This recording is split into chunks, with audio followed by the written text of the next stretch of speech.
Who's there? Someone there? Oi! If someone's there, you need to come up and speak to me. But don't be shy. Come here. Oh, sweet gods. You're... well, imagine this. Royalty in my forge. I never thought I would ever see the day that someone as famous as you would ever darken my door. Not that you're ever darkening my door. I just want to make that perfectly clear. But look at me, acting like a whelp who has just met a pretty girl. Oh, not that you are some. Would you like to have a seat and perhaps a beer? Not that I'm trying to force you to get inebriated, unless that is your thing, to get inebriated, because it is quite my thing while I'm down here. Not to get inebriated while working in the forges, but to enjoy a fresh spirit every now and again. Am I talking way too much? Because I feel like I'm talking way too much. And a lot of people say that I talk incredibly too much, but it's just how I get. Sometimes I get so excited. It's probably why I'm down here by myself, and why you haven't gotten a chance to speak, because I normally do all the talking, and many people usually get annoyed. So when they told me that there was an opening as a blacksmith for royalty, they decided that I probably should just stay in here instead of in the other forge. They said that this forge was much bigger, and that it was it would be more to my liking because it was underground, and it is common belief, and it's true belief, that dwarves lie underneath the earth, and it's quite true because it is quite warm down there. We sit and we live near the earth's core, and so that is where I live. Well, okay, so that's where I used to live, but they decided that I should probably come back to the surface and possibly serve humans, because my skills, they told me that my skills were too great, but I'm pretty sure that they were lying to me, because nobody's skills are quite that great that you would get thrown out by your own people. And when I tell people that I got thrown out by my own people, a lot of people say to me, they're like, oh, Sigmund is my name. By the way, I don't know if I mentioned that before, but Sigmund is my name. And they'll say, oh, Sigmund, you are just so great and so wonderful. How could they ever kick you out of your own kingdom? And then I start to talk to them, and then they say, oh, I guess I realize why they kicked you out of your kingdom. And so here I am now trying to replenish your ranks with fresh blades, and they were not very good blades to begin with, but I have improved them quite well, and it is much better than Elvish steel. Many people think that Elvish steel is quite possibly the best steel, and that is absolutely wrong. And if anybody tells you differently, you let them come to me, and I will tell them to their faces that Dwarven steel is always the best, and everybody knows it, except for, of course, the elves. The elves truly do believe that their steel is better, but I have seen Elvish blades, and they snap like twigs. True, they do need a lot of pressure to snap like twigs, but if they are put up against something like Dwarven steel, then, of course, they will fail every single time. So how about a drink? Because I think that drinking is quite possibly the most fun pastime that one can have. It is a great icebreaker. It is for people who want to get to know one another. They can sit down at across a table and possibly have some cheese and probably some fresh herbs, and they can discuss things like politics, except I don't think that it would be wise to talk politics with the current king, because the last king, from what I heard, I was not here during that time, but the last king, when ever someone would talk about politics to him, they would say, hey, maybe you should stop taxing the poor so much. And he was like, oh, off in your head. And so I don't know what type of royalty you are, but I quite like my head because my brain is attached to it, and I am told that for a dwarf I am quite handsome. And yes, true, I have never actually been with a dwarven woman or a dwarven man, whatever floats your boat. But I just feel that me having my head taken off, it decreases my chances of actually meeting somebody who I could have little dwarf children with, because one day I would like to have dwarf children, and I would like to name them Gimli, Sansa, perhaps Frodo, and I think these are great names. And I really hope that my future beloved appreciates those names, because I've given them a lot of thought, and I feel like, there's just greatness about them, and I feel that when I do find my beloved and I name my children this, and I can say, Sansa, Frodo, Gimli, this is how I came up with your name. I was with the royalty in my forges in the dark, and I offered them a beer, and oh, wait, the beer, I still haven't gotten you the beer, but I promise I'm getting it, and it is the best beer that you could ever possibly have in your life. Well, maybe I'm overselling it a little bit. It's not the best, but it is good, and it will get you quite drunk. And I'm sure that as newly royalty, especially one who originally was a peasant, I heard correctly, if you were a peasant, that means you know about the darker side of life, and the darker side of life means that eventually you are going to need a drink in order to get to the lighter side of life, because I hear that alcohol will actually get you to the lighter side of life a lot quicker. And I just feel that somebody in your position, in this newly appointed position, that you will probably need to get to the lighter side of life as quickly as possible. And so if I can help get you there, then maybe you could take me out of these forges, and you could possibly put me into the other forges where more people are, so that I can work on my people skills, because I really feel that my people skills need work, and I feel like I need to learn when to stop talking. And wait, please let me finish. I feel like I need to learn how to stop talking so much, and I feel that if I interact with other people, then I could get to that point a lot faster, and people will like me, and I can meet a beloved, and I can have my 3 children, as I stated previously, and perhaps I could even get a friend. I don't really have friends. And I know that it probably makes sense that I don't have friends, but that does not mean that I don't want them, and it doesn't mean that I am a bad person, because I am not, and I know how to treat people, and I would like to be your friend if you would have me, because I have met many people here, and they are not nice to me, and you have let me talk for way too long, and instead of telling me to go away or walking away or being mean to me or just calling me a smelly old dwarf, you have decided to stay and actually listen to me. And I appreciate that, and I truly understand now why a ferocious dragon would take the time to befriend you, and you truly are the great royal majesty as I thought you were, or at least that's what I was told by many people.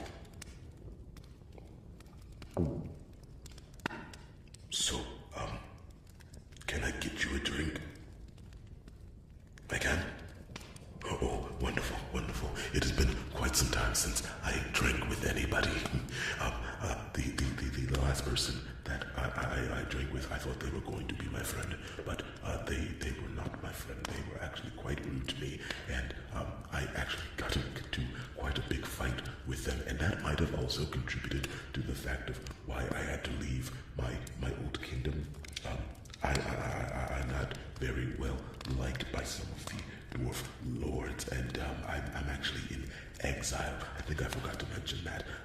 It is why you have not quite seen so many dwarves around here. But I am here to tell you that if you would like to improve relations with the dwarves. I can tell you much about them. I can tell you what they eat.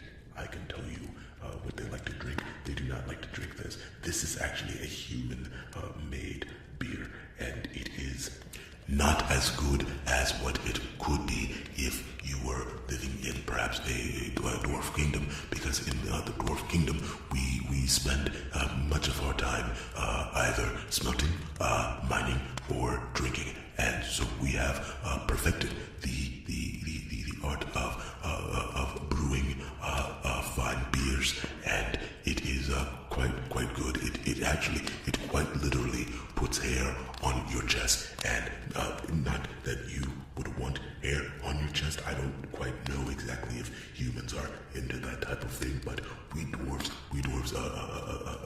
especially like having hair on our chest. It keeps us warmer, especially when we travel onto the surface in your wintertime. It gets quite cold, and I'm not sure if you humans quite understand quite how cold it gets and how you don't turn into blocks of ice. I'm still not quite sure how you do that, or how you don't do that. But I'm quite surprised that more of you don't try to get hair on your chest, because getting hair on your chest will keep you warm and keep you from turning into a block of ice. I myself, that is my number one fear, is to turn into a block of ice, and I do not want that to happen.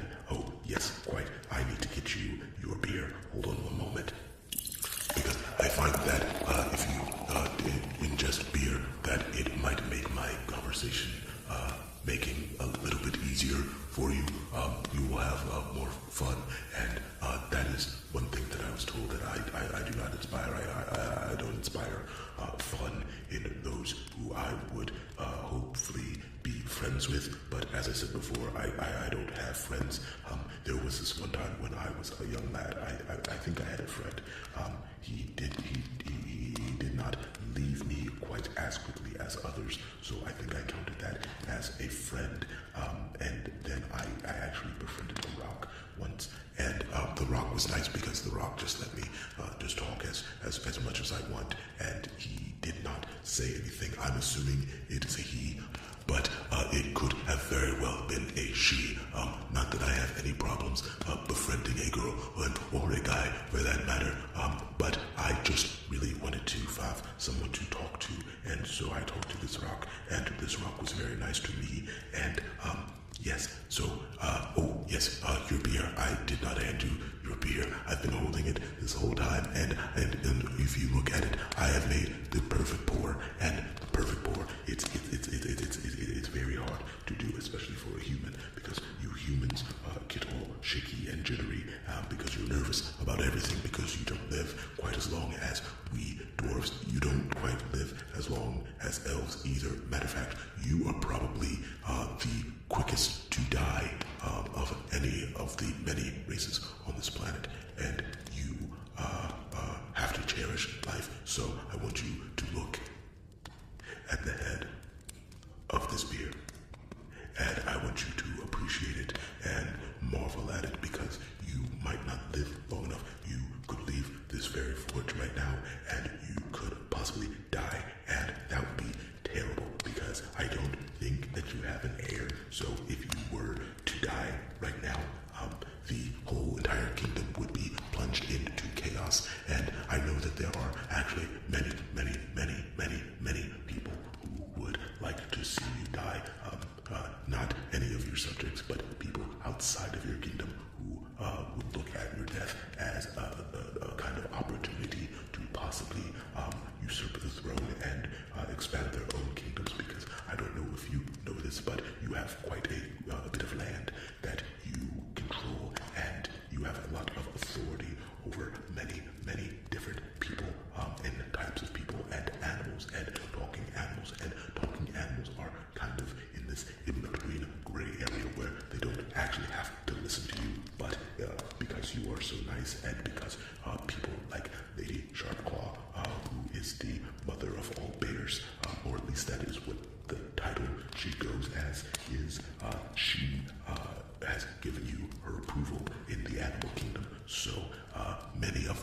would actually listen to you and actually come to arms for you. But I would not take that lightly or use it frivolously, because if they suspect that you are trying to abuse that power and authority that you have over them, then I'm pretty sure that they would also try to come here and attack you, which would be bad because there are actually many animals. And now that I think about it, animals probably live a little bit less than you all, but it's definitely animals, and then you are probably still at the very bottom, and that's okay, because sometimes it's not actually okay to live for quite some time. Like, for instance, me, I am only 120 years old. I'm still pretty much a teenager and or a young adult, and so I try to do my best, and I try to seem as wise as possible so that I can be taken seriously. But it is quite hard to be taken seriously in a society where the oldest person is literally 700 years old, and they have literally seen everything.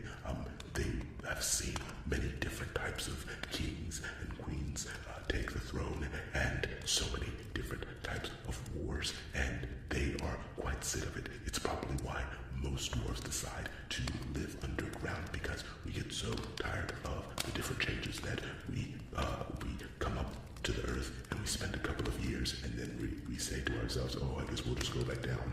And so we go back down for a couple of hundred years, and then when we come back up, it's completely different, and it is quite remarkable to behold such a thing. I have not gotten a chance to experience that portion of my life because I have spent most of my life underground until I was exiled, as I stated earlier in our conversation. Even though I am the only one talking, I'm going to count this as a conversation. I'm going to check this off as a win in my book, and I hope that you will also see it as a win in your book, because if you check it off as a win in your book, then when you tell other people that you had a pleasant conversation with Sigmund, that's me, then people will want to come down and they'll say, hey, I guess Sigmund really was not that bad of a guy, so maybe we should give him a chance and let him work up in the upper forge instead of in the bottom forge where he has to remain by himself. You enjoying your beer? You seem to be drinking it very, very quickly. What's that? Oh, you have to go somewhere. Oh, I completely understand. If you yes, I've actually heard that a lot. What, you've had a good time speaking to me? That is quite possibly the nicest thing that anyone has ever said to me. And with your permission, I would like to consider you my friend from here on out. That I am the friend of the Royal Highness. And if it pleases you, I would love to leave this forge and quite possibly visit you up on the surface upstairs in the Royal Throne Room. I know that Nicholas, your royal manservant, I know that he has told me many times that you have no time to get visitors, but I feel that since I am your friend, I feel like you could make time to see me, and because I would make time to see you, and if with your permission, I would like to very much visit you in your spare time. So what do you say? Is it a deal? Great. When is a good time for you? Oh, you let me know. Oh, wonderful. Yes, I will be here anytime that you would like to talk to me, and if you would like to once again share another beer, I think that would be lovely, and I would love to do that. I promise I will let you enjoy your beer in peace, and maybe I could get you something a little bit stronger, something that would indeed put hair on your chest, because I feel that you would like that as my new friend, that I was looking out for you so that you